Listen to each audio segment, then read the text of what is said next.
Generalinis laidos rėmėjas Vilniaus ginklai.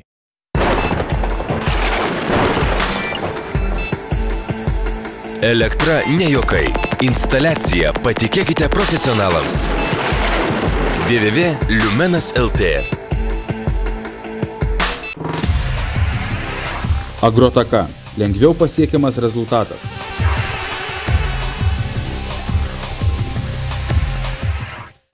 Sveiki! Neseniai spaudoje pasirodė straipsnis, kuriame teigiama, kad po Lietuvos miškus vaikšto gaujos vilko ir šuns mišrūnų, kurie yra labai pavojingi, net puola žmonės. Žalieji teigia, kad vilkas yra prie išnykimo ribos, o medžiotojai taip ir siekia sumedžioti paskutinį vilką. Kokia tikroji padėtis, kiek Lietuvoje gyvena vilkų ir ar jie tikrai tokie pavojingi, bandysime išsiaiškinti šioje laidoje. Rubrika pristato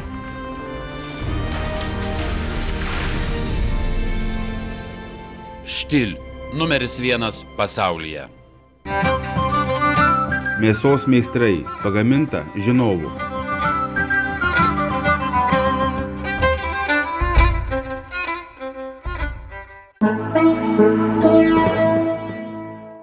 Šiandien mes kalbėsime su Jurbarko miškų urėdu Faustu Bakiu.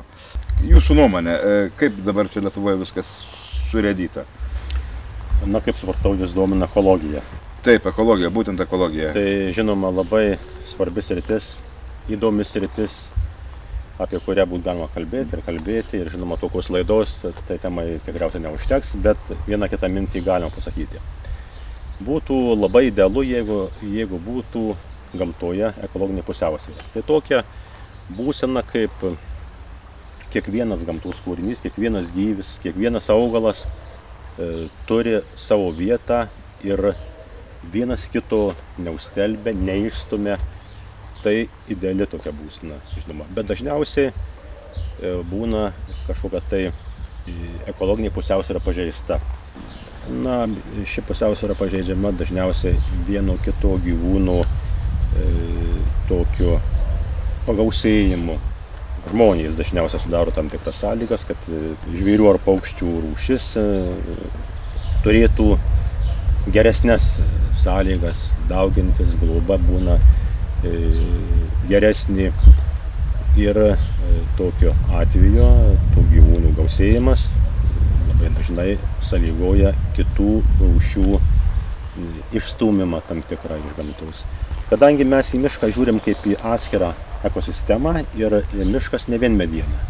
Miško vertė ekologinė, gamtosauginė, rekreacinė miško vertė yra kelis kartus didesnė už medieninę miško vertę. Todėl į mišką mes negalim žiūrėti kaip į medienos šaltinį. Tai, kaip minėjau, visa ekologinė, labai svarbi ekologinė sistema. Todėl ten reikalingi ir gyvūnai, žvėrys, ir paukščiai, medžiai, žoliniai augalai įvairūs. Mes kalbėjome apie atskirų rūšių tokį pagausėjimą, kuris kartais gali turėti neigiamą įtaką kitų rūšių egzistavimui. Na, kaip po pavyzdį tokį labai mes galime paimti mūsų labai mylimą paukštį gandrą. Tikrai visi mes jį mėgstam, ne vienas neturim jam jokių didelių, taip sakant, priekaištų. Jisai yra mūsų ir simbolis tam tikras, ir gimstamumo susietas, ir kitais dalykais. Bet tai čia yra kaip mitas. Taip, žinoma, bet ne vienas ornitologas šiandien neišdrįsta pasakyti, kad gandrų pagausėjimas yra labai didžiulis Lietuvoje. Mes turbūt Lietuva pirmaujame visoje Europos Sąjungai pagal gandrų skaičių plotų vienete. Ir matyt, gandrų tas toksai išplėtimas negalėtų užstelbti varliagyvių, roplių, ant žemės perinčių paukštelių gyvenimo galimybę. Taipogi gandrai labai įtakoja ir smulkių žinduolių, jauniklių. Tai graužikai, kiškiai. Gausumą, net ir iki kiškių jauniklių.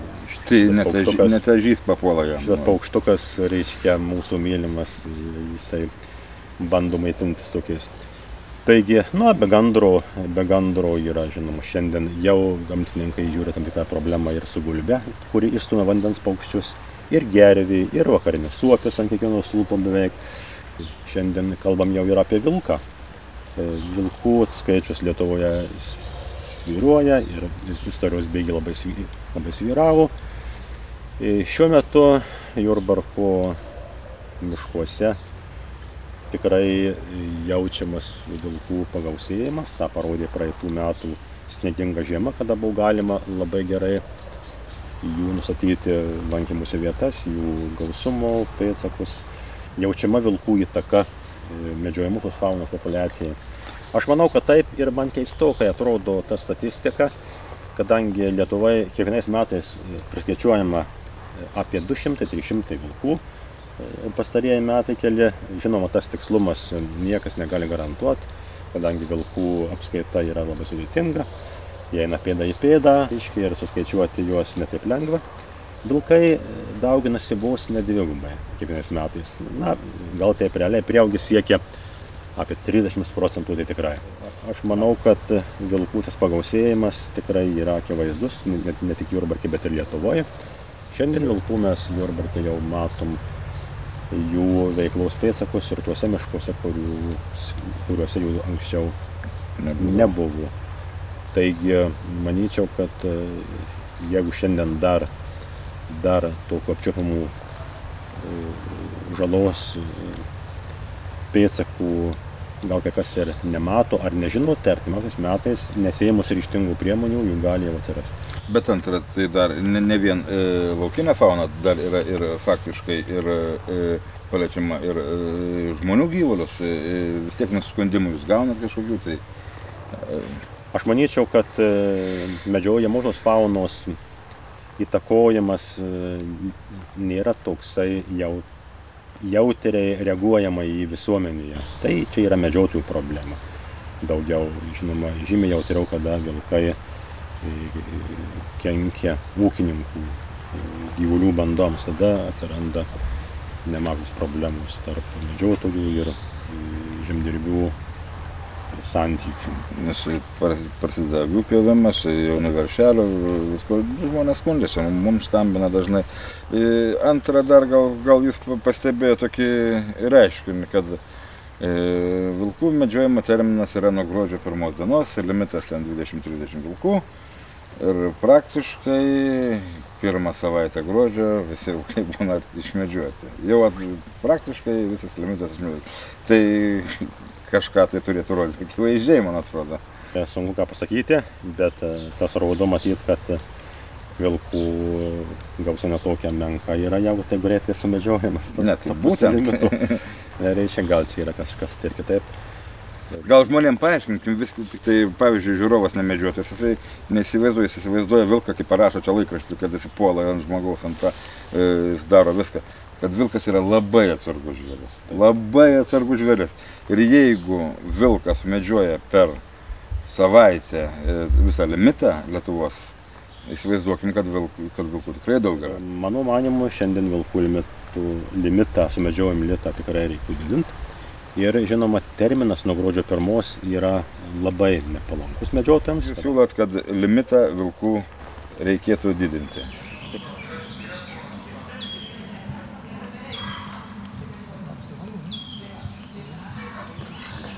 Kaip minėjau, miškas be žvėrių ir be paukščių yra ne miškas. Taigi miške gyvena daug paukščių ir ta visa ekosistema yra sudaryta iš šitų visų komponentų. Prieš metus kažkur tai buvo iškilus tokia diskusija dėl kirtimų, ribojimų, dėl pavasarinių, būtent dėl lizdaviečių. Miškų kirtimų ribojimų, dėl paukščių apsaugos. Pirmiausia, reiktų pasakyti, kad Lietuvos miškai balandžio, gegužės mėnesį yra beveik nekertami. Tuo pačiu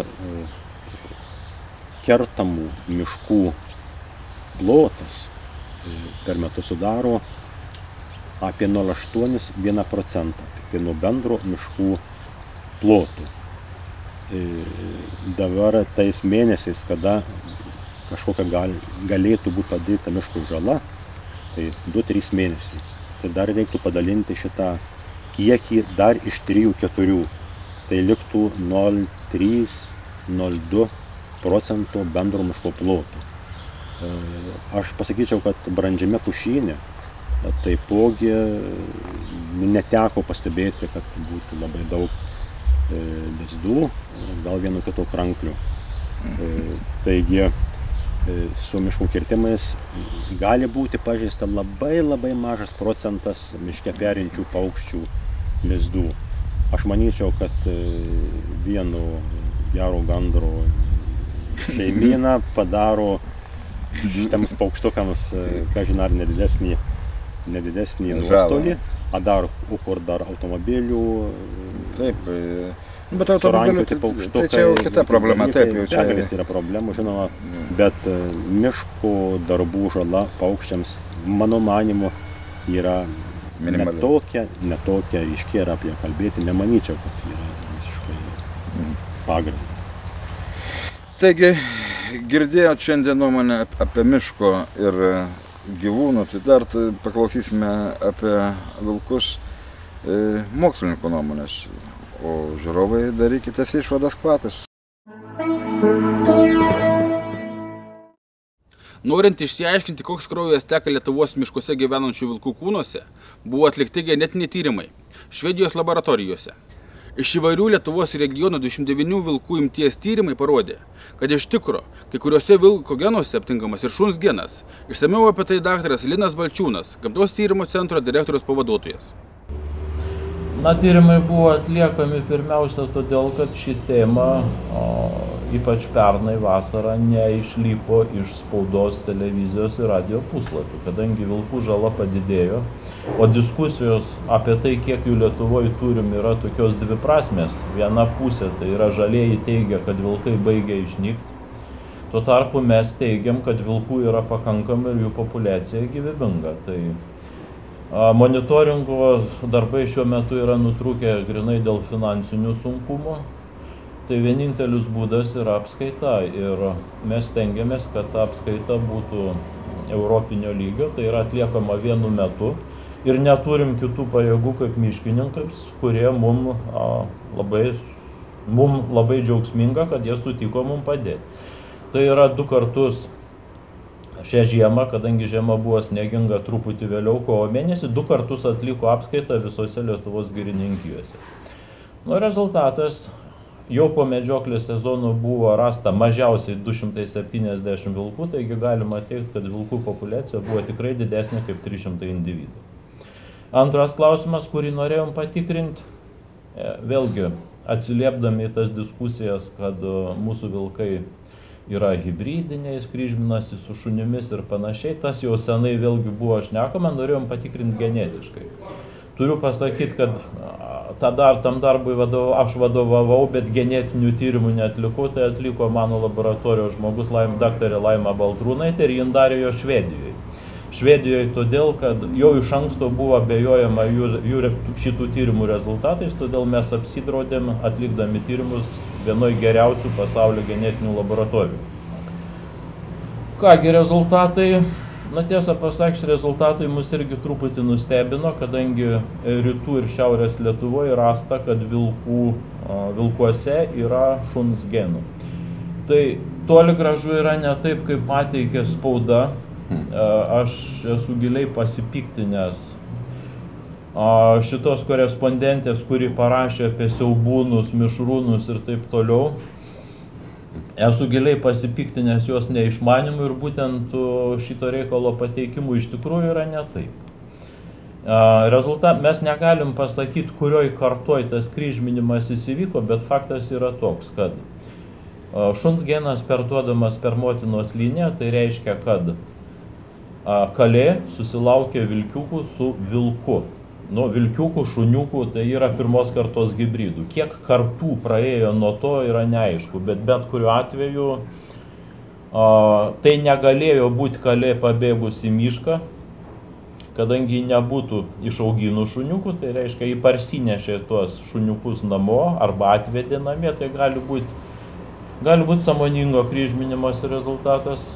Žmonės laikė vilkiukus, mišrūnus ar vilką ir leido kryžmintis, bet jokio būdu nebuvo taip, kad vilkė apvaisinta šuns ir išaugino savo vadą miške. Šuns genai perduodami per motinos liniją ir žaliesiem ypač noriu tą pabrėžti, kad nespekuliuotų tuo klausimu, kurio neišmano. Tai buvo kalė ir vilkas. O kiek kartų praėjo, galima atsakyti po labai brangių tyrimų, neaišku, ar mes juos kada nors sugebėsim atlikti, vėlgi dėl finansų stokos. Bet kuriuo atveju situacija dabar yra tokia, kad vilkų populiacija didėja, atitinkamai prognozuojama, kad didės ir žala. Ir nereikia pasakoti apie tai, kad vilkų populiacija Lietuvoje grėsia išnykimą. Kiek vilkų tyrėt ir pas kelis vilkus radote būtent tą šuns geną? Konkretus klausimas. Taip, mes genetiškai ištyrėm 20 vilkų, dar 9, apie kurių tyrimus nekalbam, tai reiškia viso 29, 8 buvo vilkų geno.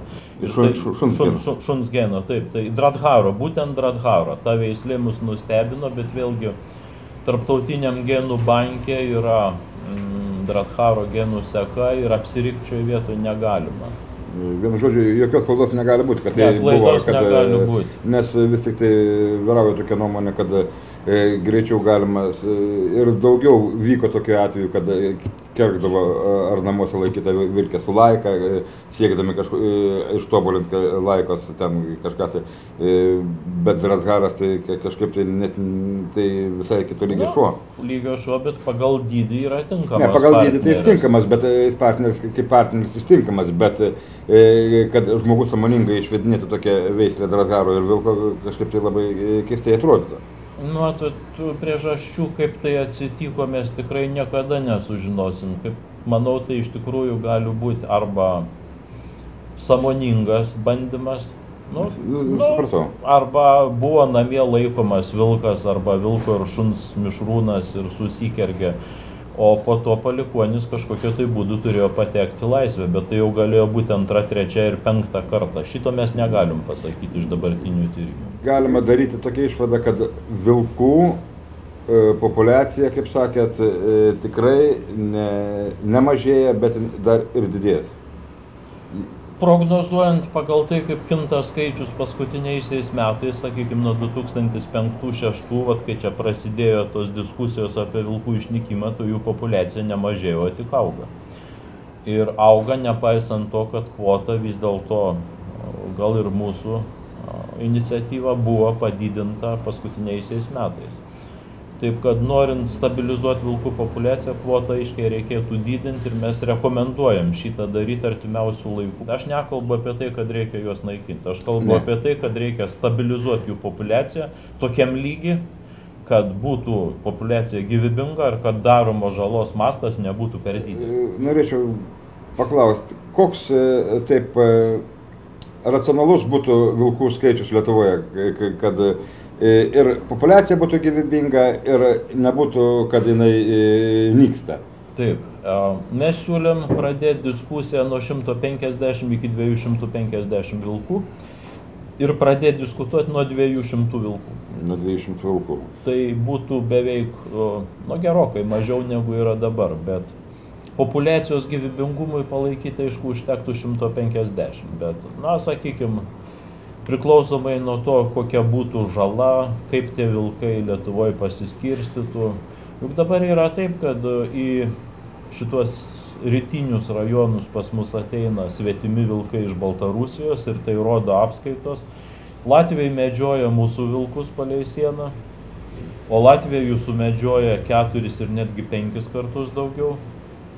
Ir nieko nenutinka, jie sumedžioja didesnę pusę to, ką turi, ir jų nemažėjo, o netgi daugėja per paskutinius metus. Tai manyčiau, bet ta diskusija turėtų būti pakankamai plati, kad turėtų galimybę pasisakyti ir gyvulių savininkai, todėl kad nuostoliai tai yra jiems. Būtent. O saugot juos labai nori mieste gyvenantys žmonės. Aš manau, kad medžiotojų atlikta apskaita, kuri rodo gerokai daugiau virš 500, yra šiek tiek padidinta, nes jie suskaičiuoja tuos pačius vilkus kelis kartus. Gali būti, nes... Va todėl mes ir orientuojamės į miškininkų atliekamas apskaitas. Todėl, kad jie jas daro vieną ir tą pačią dieną visoje Lietuvos teritorijoje. Tai dabar dėl šuns kraujo dar. Taip. Aišku, sprendimą priims aplinkos ministerija, bet reikėtų orientuotis į tai, kad vilkus turinčių šuns kraujo eliminuoti iš populiacijos. Aš vėlgi nekalbu apie jų totalų išnaikinimą, bet skirstant kvotas galima pagalvoti apie tai, kad tuose rajonuose, kur yra vilkai mišrus, jų reikėtų daugiau skaičių mažinti. Tai vienu žodžiu tyrimai ir toliau bus atliekami su vilkais? Aš tikiuosi taip. Ir reikėtų, nes negalim palikti stambaus plėšrūno rūšies be jokio monitoringo. Dėkui daktarui Linui už šį pokalbį ir tikiuosi, kad mes dar apie vilkus pakalbėsime ne kartą. Aš irgi tikiuosi, kad mes pakalbėsim šį rudenį, po to, kai vėl bus pilna verksmų dėl to, kad vilkai padarė daug žalos. Dėkui labai. Po rimtų ir karštų kalbų, kurios, manau, sukels tokias padiskusijas ir jūsų tarpe, siūlau kelias minutės atsipalaiduoti, pasėdėti bokštelyje, pasigrožėti gamta ir gyvūnais.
Parduotuvė Sava sodyba, Tilžės gatvė 99, prie senojo viaduko prekiauja Štil, Viking ir kita sodo technika. Ne tik prekiauja, bet ir atlieka garantinį ir po garantinį remontą.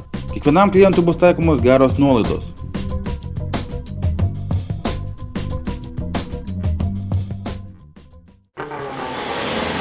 Apsaugos, gaisro aptikimo, vaizdo stebėjimo sistemų įrengimas, techninis aptarnavimas ir kitos paslaugos.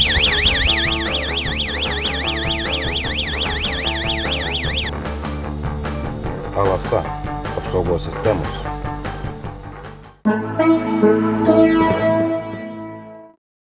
Tolimesniam vilkų populiacijos valdymai mokslininkai rekomenduoja ir toliau laikytis letalaus kontrolės būdo, reguliuojant vilkų sumedžiojimą kvotomis ir tikslinant medžioklės terminus.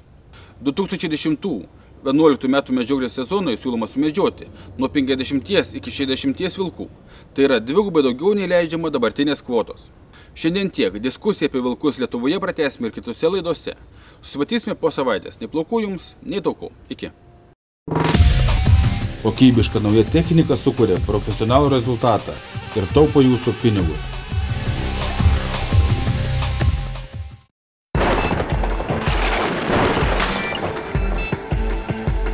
Elektra ne juokai.